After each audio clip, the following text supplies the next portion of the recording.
Hello, everyone. Welcome to Thursday edition of Take 5. We've been taking 5 minutes looking at the wisdom literature. God willing, and I promise, Tuesday we'll start in the book of Job. Great book on suffering and God's providence and just wisdom in the midst of a broken world where we suffer unjustly at times. We're going to look at Job a little bit and then Song of Songs. I want to finish with Proverbs today, and I want to finish in an unusual place. But I thought about this and I thought, let's go here. Do you know Proverbs 31? That's the last book of Proverbs. Most women hate it because it's the poem of the what's called the virtuous woman, or the woman of noble character, and it describes such high and lofty characteristics of a wife or of a woman that most women read it. I used to preach from it on Mother's Day, and I would get bad comments like, that bar's too high. So read it sometime. It starts in verse 10 of Proverbs 31. But I want to look at this. I want to expand our idea of Proverbs 31 since we're talking about wisdom. Just so you know, it applies for memorization. It's an acrostic poem, which means starting in verse 10 and going all the way to the end. I think it's verse 31. It's alphabetical. And so to help to memorize. And so the first line all began with the letter A if it was in English. Second, B, C, D, but in the Hebrew alphabet. So in this acrostic poem, the readers would be called to memorize it, and perhaps women would memorize it to say this is God's standard for you to be a wise and virtuous woman. Perhaps the men would memorize it, or the young men, to say this is the kind of lady you're looking for. You need to be equally wise and equally godly to match up with her. Wouldn't be a bad idea. But perhaps it is also acrostic so that everyone could remember it, because this is as beautiful a picture, not just of the virtuous woman, but a personification of wisdom itself. Now, what do I mean by that? Throughout the book of Proverbs, wisdom and folly or foolishness were personified by women.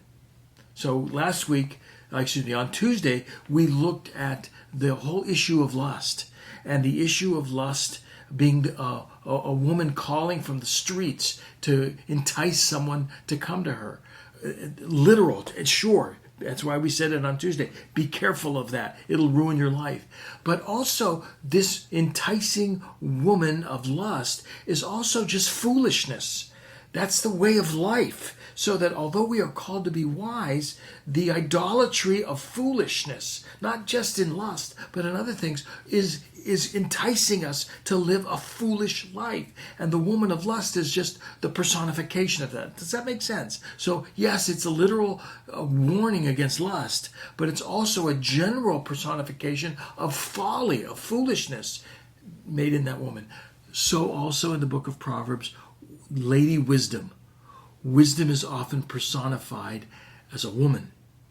And so Lady Wisdom, go through the entire book of Proverbs, wisdom is often described as a lady. And so now we come to the end of the book of Proverbs, and here comes the wise, the virtuous woman, and she's pictured a wise, virtuous woman. And in many ways, she literal, yes, it could be your wife, it could be your mother, but also just a reminder that wisdom is personified here as well. Well, let me just read. Who can find a wife of noble character? She is far more precious than jewels. She rewards her husband with good, not evil. She is very trustworthy. So yes, it is clearly a woman, a wife to be looking for, but also the characteristics, I wrote them down, are the characteristics that if you want to be married to wisdom as well as this wife, but wisdom, here's the characteristics. Noble character, trustworthy, great work ethic, very, very generous, manages the household well, worthy of praise. That's all this woman. But it's also what will happen as you live a life, as you marry yourself to wisdom. You're going to have character. You're going to be trustworthy. You're going to be generous. You're going to manage your household well. So she is a picture as well of Lady Wisdom. This is the fruit of that. And what is her secret, which is also the secret of gaining wisdom? The poem ends this way. Charm is deceptive and beauty is fleeting. Every woman, every man need to realize that. If they're in courtship, realize as beautiful as your fiance is, as beautiful as that girl is or that young man is, it's fleeting. In 60 years, hopefully they're still good looking, but has to be much more profound than that. Charm is deceptive, beauty is fleeting, but a woman who fears the Lord, there's your secret, will be praised. A woman who fears the Lord will be praised. What's the secret of her wisdom? The fear of the Lord is the beginning of wisdom. Go back to where we started. The basis, the starting point for all wise living is the fear of the Lord, having Him in proper perspective, having an awe, a respect, an honor of the Lord, and knowing that my life is lived under His eyes. And the fear of the Lord, I think New Testament culminates in a bowing the knee to the Lord Jesus Christ and living for Him. Lady Wisdom, I love it. Proverbs 31. Seek it, pursue it if you're a woman. Try to live up to it if you're a man married to one, but also know that the characteristics of her wise life can be yours if the fear of the Lord is the beginning of your wisdom. I'll see you Tuesday. Next week, we'll begin Job, and we'll look at the wisdom of Job, even in our suffering. I'm done. I'm out. Have a great weekend. Ciao.